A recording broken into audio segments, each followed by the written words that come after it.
this episode of testing, we're testing out the Pocket Dispo. Yeah, the disposable lens, the 3D disposable lens. So this is the original one. They have a new one that has a adjustable aperture, I believe. I think this is fixed at f11, so it doesn't really get anything close. So when I was testing this out, I was trying to see how far close, and really it's not a close lens. And this isn't exactly a lens review because we're doing the Pocket Dispo, but for my close-up shots, I like to use, or for the wide angle rather, I like to use this one. This is the 15mm 1.4, and this is on the FX30 because there's different mounts that you can get for the Pocket Dispo, and the Sony has an E mount, so this is specifically made for Sony. And the other lens that I really enjoy using, and one of the first videos that I did that really got me kind of, I don't say back into it, but got me doing different things, was this 50mm 1.6 maybe, but this is the OSS edition, optical steady shot. So this one is made for the APS-C line.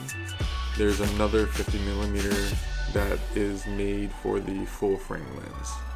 So the full frame lens can work on the smaller sensor cameras like this FX30, and so can this one, but this OSS cannot exactly work on the full frame unless you're gonna have this ring around like I want to say a crop, but anyway. But I really do like this 50mm. I actually used this for my grandmother's 90th birthday, and I believe this came in the clutch because I wasn't always able to get everywhere with, getting close with this wide angle 50mm. So this 50 was a game changer. But anyway, back to the real lens that we're reviewing, or testing rather, the Pocket Dispo. Yeah, so this thing was pretty fun to use. It's really shallow, so it doesn't take up too much space. In fact, I'll just go ahead and change this out so you can see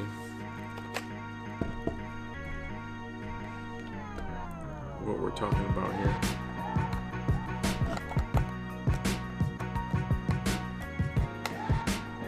And so it goes in just like that.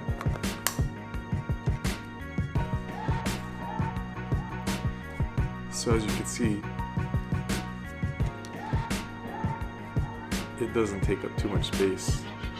So this is a really good lens if you're traveling light and you're just getting some, let's say, postcard shots. But if you've seen the footage that I posted up on this video, then you would see that it's, it has that vintage look to it for sure.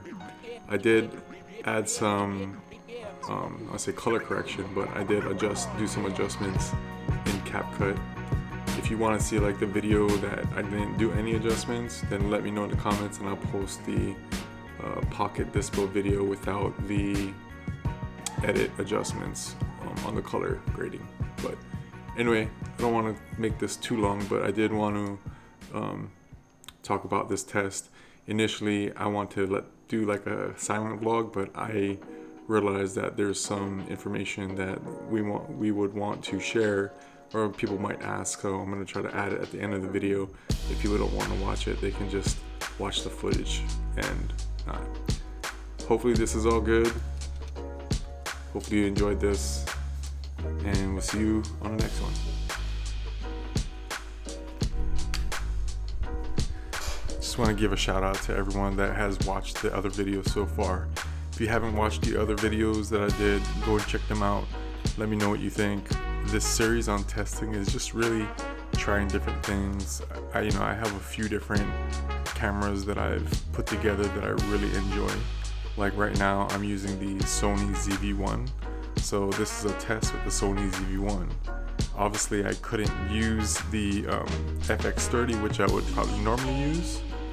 because I'm showing you something on the FX30, so it's hard to do that, right? But that's why I'm glad I have the ZV1, the first one. This has been a game changer.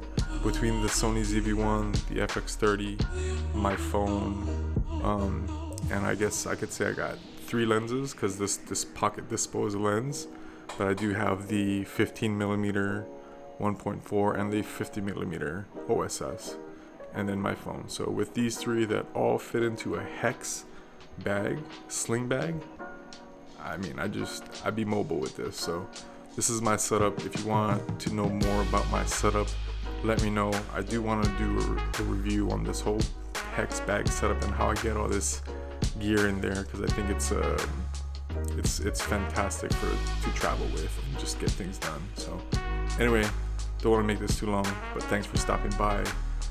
If I knew all you guys' names, I'd shout you out. So if you do want to shout out, maybe put it in the comment that, you know, give me a shout out in the next video, and I'll try to add that in. Alright.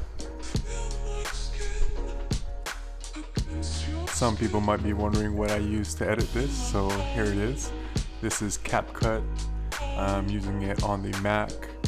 I also have uploaded some tracks from Upbeat. So I have Upbeat links in the bio, in the description, in everything. So yeah, go and check it out.